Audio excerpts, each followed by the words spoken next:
오늘의 큐티 말씀은 히브리서 9장 23절부터 28절입니다. 제목 단번에. 먼저 앞뒤 문맥을 살펴보겠습니다. 로마의 박해로 인해 유대교로 돌아가려는 그리스도인들에게 히브리서 저자는 유대교에서 우울해 보이고 멋있어 보이는 몇 가지 요소들과 비교될 만한 것들을 소개하고 있습니다.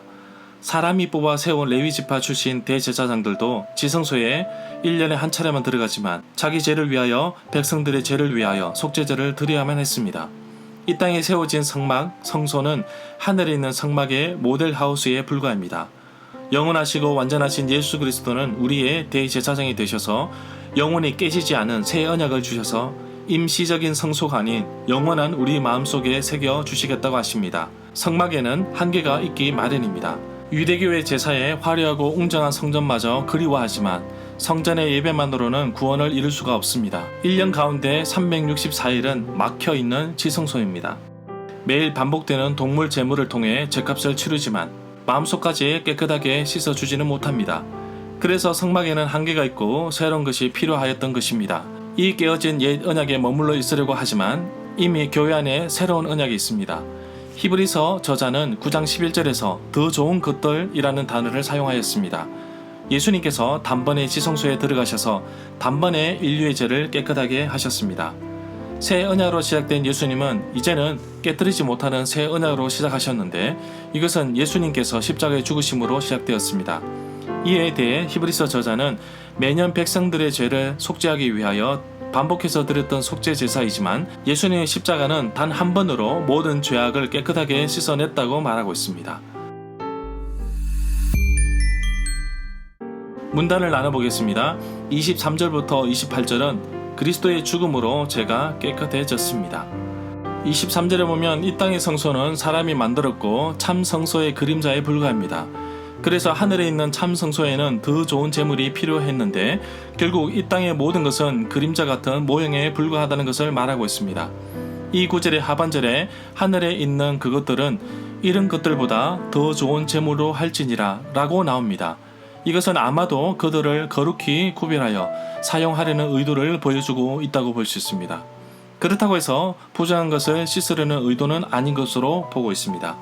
24절에 보면 히브리서 8장 2절에서도 말씀하고 있습니다. 유대교로 돌아가려는 그리스도인들에게 유대교에서 화려해 보이는 대제사장을 보며 우리에게도 대제사장이 계신다. 하늘에서 지극히 크신 이의 보좌 우편에 앉으셨다고 말씀하면서 성소와 참 장막에서 섬기는 이시라고 말하고 있습니다. 이 장막은 사람이 세운 것이 아니라 주께서 세우신 장막입니다.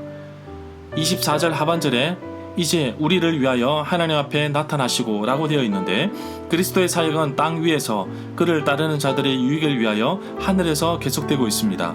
로마서 8장 34절에서도 다시 살아나신 그리스도 예수께서 하나님 우편에 계셔서 우리를 위하여 간구하신다고 말씀하고 있습니다. 25절에 보면 대제사장은 해마다 한 번 자신의 피가 아닌 동물의 피를 가지고 지성소에 들어갑니다. 그렇다고 해서 그리스도께서 자신을 제물로 드리기 위해 여러 번 바칠 필요가 없습니다. 매번 하늘로 올라간 것이 아닙니다. 대제사장이 1년에 한 번 지성소에 들어가는데 자기와 백성의 허물을 위하여 속죄제를 드립니다.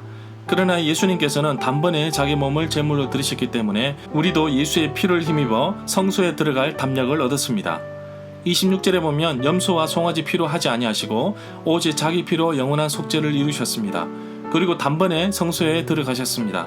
세상의 대제사장들이 먼저 자기 자신의 죄를 위해 그리고 다음에는 백성들의 죄를 위해 제사를 드리는데 이제는 그럴 필요가 없는 것은 예수 그리스도께서 단번에 자기를 드려서 이루셨기 때문입니다. 우리가 거룩함을 입은 것은 예수 그리스도의 몸을 단번에 드리심으로 말미암은 것입니다.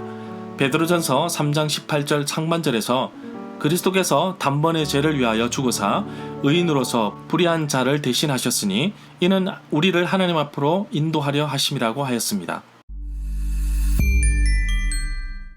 절마다 상세한 설명과 구절에서 그리고 핵심 내용과 중심 줄거리는 네이버 블로그에 올려져 있습니다.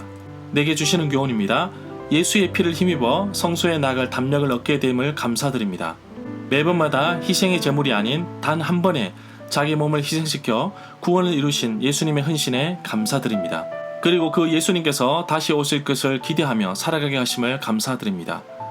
기독교는 재림신앙이며 종말신앙이고 마지막 심판이 있다는 것을 알아야 합니다. 우리 예수님께서 다시 오실 때 반드시 물어보실 것입니다. 내가 너를 이 땅에 보내었는데 너는 나를 위하여 무엇을 하였느냐? 한 달란트 받은 종처럼 주신 재능을 묻혀둘 것입니까? 아니면 주를 위해 헌신하며 복음을 전하기 위해 나의 삶을 드리겠습니까? 선택은 나에게 달렸지만 그 헌신을 예수님께서 기억하실 것입니다. 사람은 반드시 죽습니다. 한 번은 죽겠지만 그 뒤에는 심판이 기다리고 있다는 사실을 27절에서 말하고 있습니다.